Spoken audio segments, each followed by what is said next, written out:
Sherlock Holmes et la voix de la terreur, Sherlock Holmes and the Voice of Terror, un film américain de 1942 de John Rawlins, d'après une nouvelle de Sir Arthur Conan Doyle, avec dans la distribution Basil Rathbone, Nigel Bruce, Evelyn Ankers, Reginald Denny, Thomas Gomez et Henry Daniel.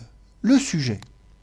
Durant la Seconde Guerre mondiale, Sherlock Holmes et son alter ego le Dr Watson sont recrutés par le ministère de la Guerre afin de détruire un réseau radiophonique allemand dont les programmes terrifient la population anglaise en annonçant des sabotages, des destructions qui se produisent au moment même de la diffusion de cette information.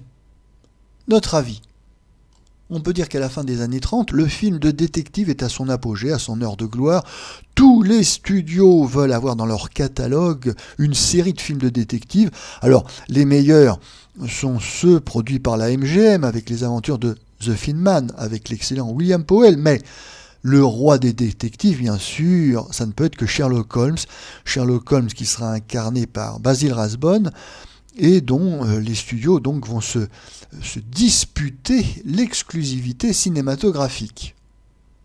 La Century Fox s'intéresse la première à l'adaptation des aventures de Sherlock Holmes, mais ça ne va pas marcher car les détenteurs de droits veulent que l'on reste fidèle à l'œuvre de Conan Doyle.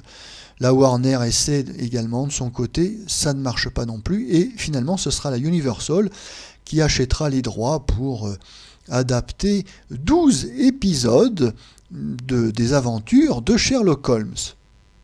Alors certes, les épisodes de la Universal s'inspirent des aventures du Sherlock Holmes original. Alors ici, on fait référence à une nouvelle écrite en 1917, This Last Blow, mais enfin il faut bien reconnaître que tout ça n'est qu'un prétexte, car les scénaristes d'Hollywood vont prendre beaucoup de liberté avec l'œuvre originale. Ici, pour ce premier épisode de la série, eh bien, on est dans une Angleterre contemporaine et non pas une Angleterre victorienne.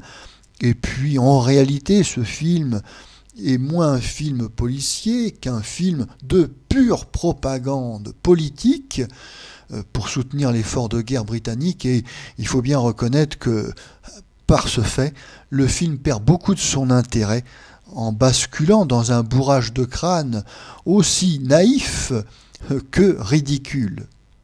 C'est ainsi que cet épisode où il est question d'actes de sabotage allemand, on pourrait dire que s'il est question de sabotage, c'est plutôt Hollywood qui sabote l'œuvre de Conan Doyle, tant cette adaptation trahit le génie du maître.